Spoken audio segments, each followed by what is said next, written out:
Bonjour à tous, je suis ravie de me retrouver ici sur cette plateforme que je regarde avec beaucoup d'attention depuis quelques années. Et ça fait quelques années que je me dis que j'ai quelque chose à y laisser, quelque chose à partager. Pour cette première vidéo, je ne me montrerai pas physiquement, mais ça viendra. Simplement parce que je pense que, non pas que j'ai honte de moi, au contraire, mais je pense que certains messages méritent d'être réellement écoutés et qu'ils ne soient pas perturbés par l'aspect physique d'une personne. Voilà, donc je vous mets mon petit cactus en vidéo. Voilà, je m'appelle Mar, j'ai 37 ans. J'ai déménagé en Corse depuis 5 mois maintenant. Je suis du Pays Basque, à la fois du côté de mon père. J'ai vécu au Pays Basque presque une vingtaine d'années. Et avant ça, j'ai vécu mon enfance sur Paris. Je suis née à Paris. Et aujourd'hui, c'est une nouvelle vie. Ma vie a basculé. Et elle a basculé plusieurs fois.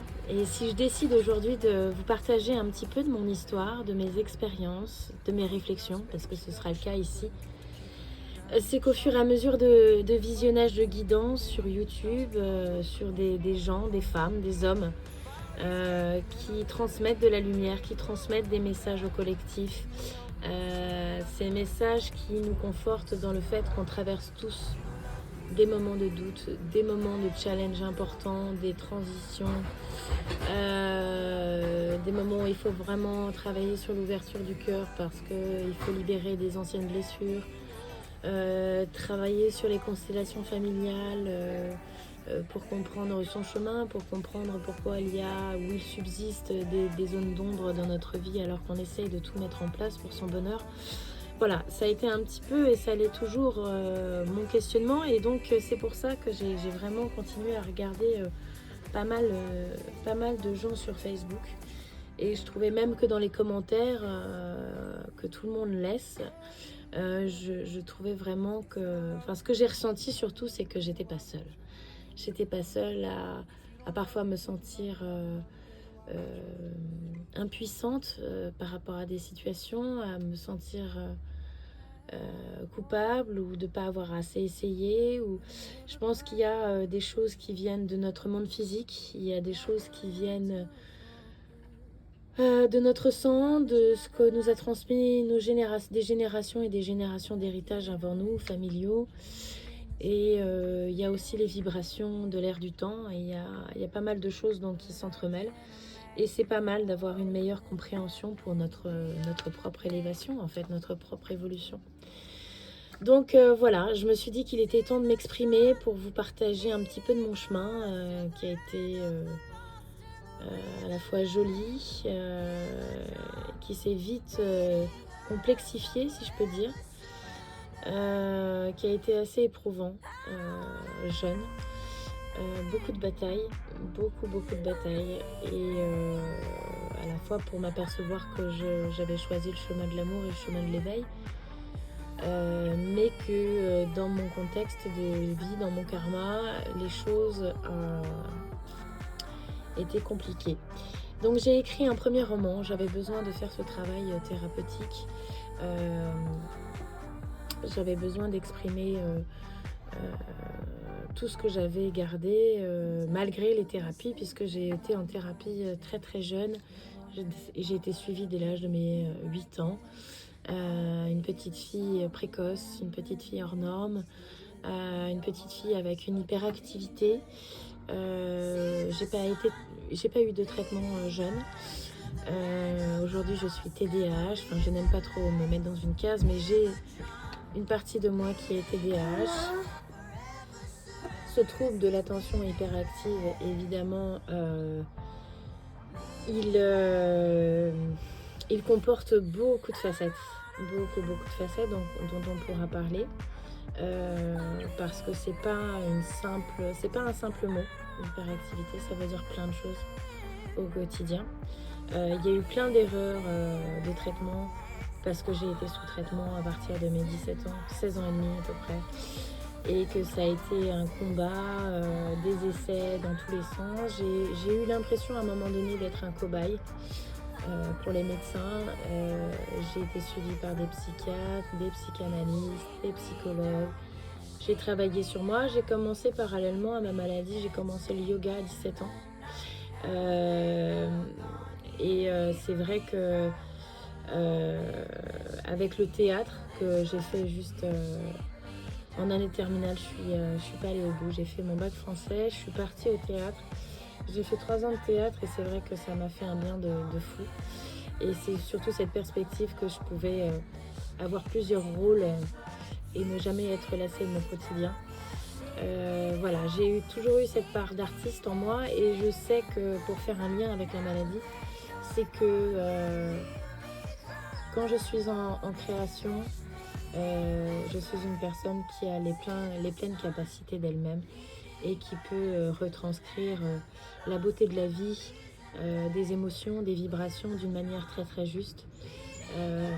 Et que quand les crises d'hypersensibilité, d'hyper-réactivité par rapport à un monde qui est parfois trop abrupt, voilà, il y a vraiment eu ce parallèle en moi, très jeune, une jeune femme, une jeune fille très artiste, qui s'épanouissait beaucoup dans le monde de l'art. Et puis à un moment donné, il y a eu une fracture. Alors comme beaucoup, j'ai vécu des traumas. Premier attouchement à 11 ans à peu près, mais qui a eu des conséquences psychologiques assez importantes puisque c'était quelqu'un de proche de la famille. Et puis il y a eu un viol véritable à mes 19 ans, quand j'ai cherché justement des clés pour me sortir de l'anorexie dans lesquelles j'étais tombée à peu près à 16 ans et demi, où tout a commencé à dégringoler dans ma jeune vie parce que j'avais pris trop sur moi. J'ai été une enfant très solaire. Tous les chocs familiaux, je les ai encaissés avec sourire. Et même si j'avais une hyperactivité, je la cachais par de l'extrême gentillesse, par beaucoup d'humilité, et très solitaire, très retirée des autres, toujours à côté. J'avais des copines, mais j'étais toujours dans mon monde. Et voilà, donc un parcours jeune que je raconte dans le livre, et je raconte jusqu'à mes 33 ans. Aujourd'hui j'en ai 37, j'ai un petit garçon fabuleux et j'en suis très heureuse. Et ce qui m'intéressait ici, c'est de parler avec vous de ces grandes blessures qui parfois conditionnent un peu notre lâcher-prise. Et que justement le travail de guérison n'est pas terminé. C'est parfois le travail de toute une vie. Il faut commencer jeune, mais bon, ça, tout dépend de notre état de conscience et du karma, de ce qu'on va vouloir développer dans notre vie. Moi, je sais en tout cas on m'a donné beaucoup de choses positives à la naissance, qu'il y a eu beaucoup de choses malsaines, négatives, qu'il y a eu ensuite il y a moi, en tant que personne hypersensible, hyperactive. Et avec tout ce que j'avais vécu, donc j'ai voulu écrire ce premier bouquin où, après avoir fait une escapade, je vivais à Biarritz, après avoir fait une escapade à Paris et ensuite à Londres, je suis revenue à Guétari, au Pays Basque, face à la mer avec ma chienne. Et j'ai tout laissé de côté, j'ai tout remis au point zéro, puisque ma vie ça a été que ça a été des montées, des points zéro. J'ai eu plein de métiers, j'ai eu plusieurs métiers dans ma vie. J'ai arrêté le théâtre parce que j'étais trop malade, et c'est sans doute le grand regret et ce qui m'a causé beaucoup de culpabilité par rapport à la maladie, qui a pris beaucoup de place et qui a pris toute la place, qui a pris la place de mes rêves. Et ensuite, j'ai voulu essayer de me contenter, ou j'ai voulu essayer une autre vie. Et moi qui vivais à Paris, je suis descendue au Pays Basque pour retrouver mon père que finalement je connaissais peu. Renouer avec la nature qui était si importante pour moi. Vivre au bord de la mer. Et je me suis dit que j'allais réussir à combattre la maladie, l'anorexie, mon hyperactivité, mon hypersensibilité. J'allais pouvoir, même si mon rêve de devenir actrice, comédienne, de fouler les planches de théâtre, pour l'instant c'était révolu parce que j'étais beaucoup trop émotive, que le regard des autres était beaucoup trop difficile, que le jugement, etc., c'était beaucoup trop difficile pour moi à assumer. Je me suis dit que c'était la bonne chose à faire. Et là a commencé une autre série et je ne m'attendais pas à ça. Je m'attendais vraiment à vivre une vie au grand calme, au grand air. Et c'est pas vraiment ce qui s'est passé. Évidemment, une vie, c'est jamais forcément linéaire ou c'est jamais comme on l'entreprend, mais c'est vrai qu'il y a eu une certaine dichotomie entre le faste de ma vie de jeune à Paris, puisque je vivais quand même avec une mère célibataire qui avait un super boulot, qui m'emmenait partout. J'ai eu la chance de beaucoup voyager, de découvrir l'Inde, l'Afrique, l'Amérique, les îles. J'ai compris la différence, qu'on n'était pas tous égaux sur Terre. J'ai eu cette conscience éclairée jeune. Et peut-être c'est ce qui m'a permis de me sauver et de travailler sur moi toutes ces années, puisque ça fait quand même 20 ans que je suis sur ce travail de lumière. Et c'est pour ça que je pense que c'est le moment aussi de le partager aujourd'hui de cette façon-là. Et puis je pense que la chaîne va évoluer au fur et à mesure. J'inviterai tout le monde à partager peut-être ses expériences avec des commentaires bienveillants évidemment, et d'une certaine ouverture d'esprit, de non-jugement, de compréhension et de bienveillance. C'est très très important pour moi. Surtout si je fais ce pas vers vous aujourd'hui, c'est qu'on me l'a demandé. Moi qui regarde beaucoup les cartes, qui ressent l'univers, qui reçoit des messages, puisque maintenant je suis quand même professeure de yoga, je fais beaucoup de méditation, ça m'a beaucoup aidé sur mon chemin.